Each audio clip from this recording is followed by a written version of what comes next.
What's up, guys? Welcome back to the channel. Today we're going to talk about the biggest mistake I've made in a while. It was pretty big. It was a huge error. Luckily, it didn't come back to bite us, but it was very, very bad. Let me show you what I missed when we were looking at the data logs and what could have really cost us Randy's car. First pass out is bad, guys. I tried to explain it a little bit in the video that we done, but I didn't really get to show y'all the data log, and I didn't get to show you exactly what I missed. Let me show you what happened. You got to be careful. You got to review the data logs, and you got to look at everything, and you got to pay attention. It's very important to pay attention and not to miss things, because an error like this could have been catastrophic. We're racing this weekend at Brown County Dragway. It's going to be the invitational only, Gangsters in Paradise. I'm nervous. I'm excited. It's going to be awesome. We're leaving in a couple days. We'll be down there Friday and Saturday. 2 races. Friday, $35,000. Saturday, $35,000. So we're in both races as long as the car can make it through. I think the track's going to be pretty fast. We'll see what happens. Check this out, guys. If you want to support the channel, head on over to turbojohnracing.com. Grab yourself some hats and t-shirts. Thanks, guys. All right, guys. So here we go. We're in Randy's data log here, and this is his tune-up stuff. And I just wanted to show y'all real fast what had happened and why it was a huge mistake and something that I missed. And I'll show you why I missed it in a few minutes. So we'll see if you guys can catch it initially. I don't know if you guys can. Y'all might be able to see what happens. Let's see what happens here. Okay. So let's go to the spool test. So we do a spool test every time we run the car, right? And that generally is a good idea because there's a couple things that happen that you want to make sure everything's good. You want to make sure the heat or the cold has not changed anything on the tune-up. And in this case, you can see it was drastically, it took about 3.5 seconds to even get to the chip. But that's because it was blazing hot. And then we pull timing out to make it spool up. And then we put timing back in once we get to about where we want the timing, the boost to be at. The launch boost. So trying something a little bit different here, trying to get the car to take off a little bit faster. I'm going to try to play with timing to control the power instead of just relying 100% on boost ramp. And so this is our first spool test. See, we come up here, this red line here is our RPM. It pops up. We have an offset for spooling so that we can get it so that it comes up a little higher. Once it starts banging, starts pulling some timing out there. And bam, we start making boost. Target boost here, I think we were trying to leave between 7.5 and 8 pounds of boost, somewhere between 7 and 7.5. And so this is the important part right here. I'm going to expand that a little bit and see how this boost levels off. And that's what you want it to do. You don't want it to, occasionally you'll see people, it'll have boost creep issues. And a lot of that's, RPM or CO2 pressure, lots of things. But you want the boost to be able to level off. Spool test comes up. I take a look at this thing. I go, okay, well, it made 7.5 pounds of boost. That's about what we wanted. I think we were targeting 8. But, that's not too bad. So I was like, okay, cool. That'll be fine. Hunky-dory. Let's go make a pass. So they got up there. They called us up to make a pass. So we went out there for first qualifier and went up there. And you can see there's a couple things I played with. This is our timing offset, like I was talking about, or our RPM drop. And the timing kind of stayed out here. So the timing is this purple line. And so the timing stayed down because it wasn't quite making exactly what we wanted it to make.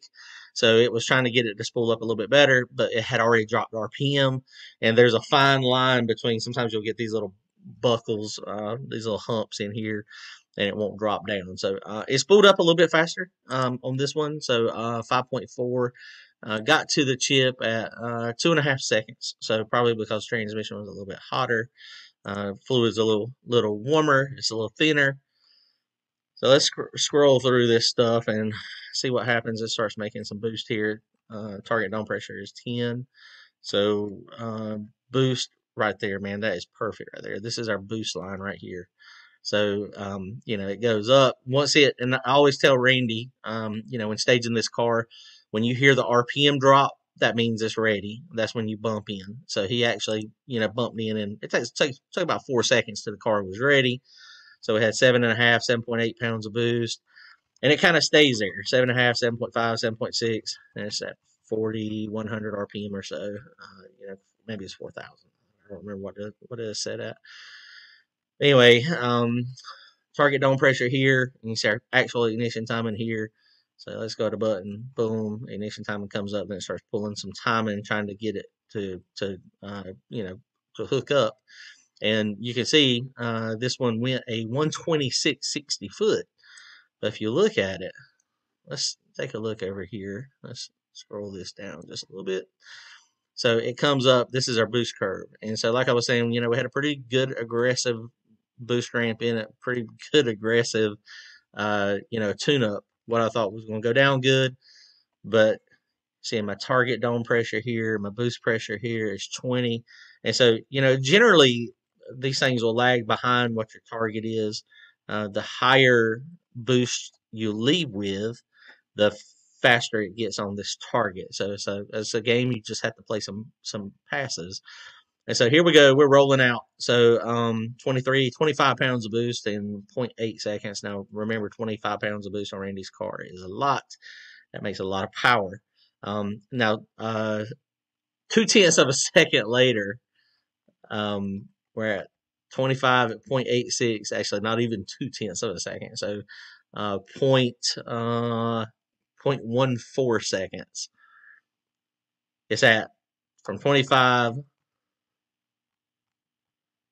to 36 pounds of boost. And so now you start to notice this thing's outrunning my target a little bit. That didn't strike me as that's too odd.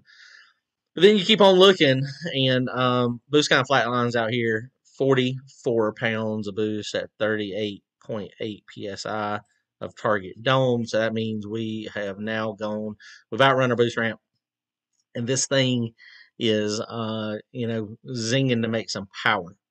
There's a problem there. So we looked at it, knocked the tire off. If you look at this mile per hour up here, you can see the mile per hour is, which one is the mile per hour? There's your mile per hour right there. We've been having a little bit of glitches in our some noise, and our drive shaft sensor is not working perfect every time. So I think we got a bad sensor, so we're gonna get another sensor. But here we go. So we're let's follow this drive shaft curve. Look at this mile per hour over here. So at 1.0 seconds, we're at 55 mile an hour, 50 mile an hour, and it knocks the tire off. So we get a bump, but within 1.38 to 1.08, it kicks the tire, and it gains a tremendous amount of wheel speed. And that amount of wheel speed, luckily Randy didn't wreck. Luckily we were on a wide track. Luckily he was able to get it back under control so that it did not crash the car. And so at this point, I looked at all my stuff. I looked at my data. I was like, man, that is crazy how it outrun, target. But looked at everything, didn't see anything out of the ordinary. And just said, okay, well, it topped the shock out. When it topped the shock out, it spun. And now, granted, it spun. It went a 126.60 foot, and it let go of the tire at 1.1. So I was like, it's not like we were trying. That was going to be like a 102.60 foot. So I was like, okay, that's fine. That's not a big deal. Didn't see a problem. So just did this, and I was like, okay, no issues. I made a crap ton of boost. I might need to take some target dome off of it or just stretch it out. So no issues. Do y'all see any issues with this? Or do you see any issues with what I'm seeing here on this run? Didn't see it. Okay. You may have. If you've seen it, look in the comments. Make it in the comments. What did I miss on that? So let's go to the second pass. So second pass, car come up, and he felt the car do something. There again, this is our boost. We flatlined our boost. Target dome pressure was 10. It made 7.6 pounds of boost. Blah, blah, blah. It come out. He felt the car kind of do something, and, he let off. And so he was like, man, I felt something in the car. I don't know what it was. And so we were like, okay, well, I don't understand. We got issues, blah, blah, blah. So here's what we missed. So do you see anything on this data log? Anything at all? Nothing. I don't see anything either. And so I didn't see anything until we got back to the pits. So the CO2 bottle was empty. Milton had just put the CO2 bottle in probably 2 passes prior. Now Randy doesn't have a great big CO2 bottle. I got a 5-pound CO2 bottle. He has a 2.5-ounce CO2 bottle. And, so we started investigating. And so turned the bottle on, turned the ignition on, and heard a little bit of a boost leak. It sounded like it was coming from the intake. We were like, well, I don't understand CO2.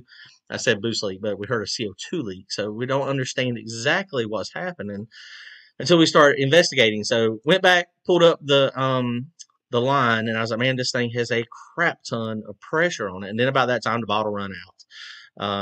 So it had pressure though, and it had a lot of pressure. And I was like, this should have had like 40 pounds of CO2 pressure while I was sitting here with the ignition on, not a ton.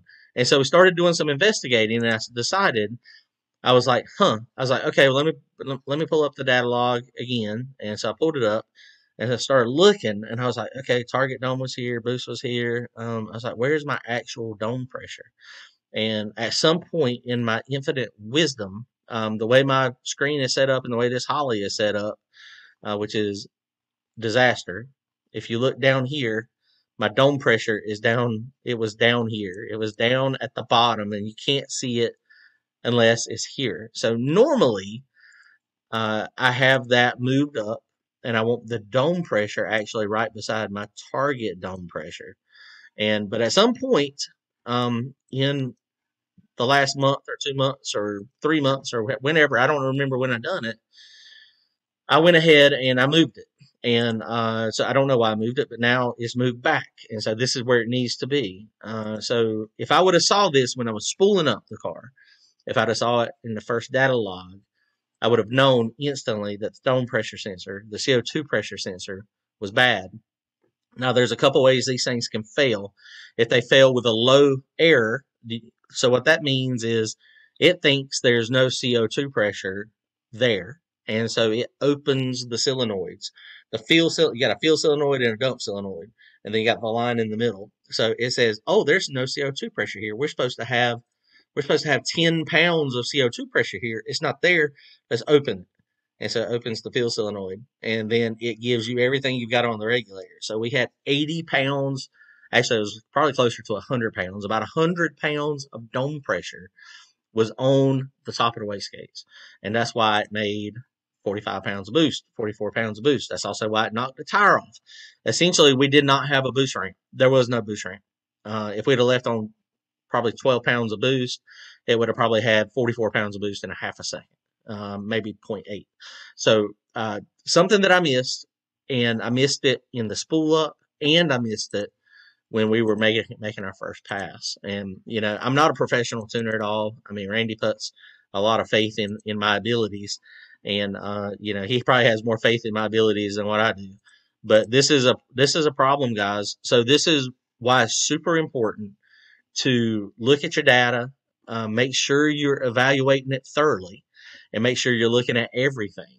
And I mean, if I would have only had this dome pressure right beside my target dome pressure on spool up before we even attempted to make a pass, I would have saw that we got a problem. And if this would have aired out on the high side, then we would have had a problem. I would have known it because it wouldn't have made any boost. Because if it would have aired on the high side, it would have said, okay, we got too much boost, open the dump valve or open the dump solenoid that side. But that's not what happened. So, super important to look at all your information and make sure you're evaluating everything, the whole program, when you're making these passes. These cars can get away from you in a second, especially when you've got 3,000 horsepower capable cars. So just look at it. Be careful. Don't make the same mistake I did. Luckily, we didn't crash the car. That was the very first pass, very first spool up, essentially, since we had it that day. So, all right, guys, comment, like, and subscribe. We'll see y'all soon. Later.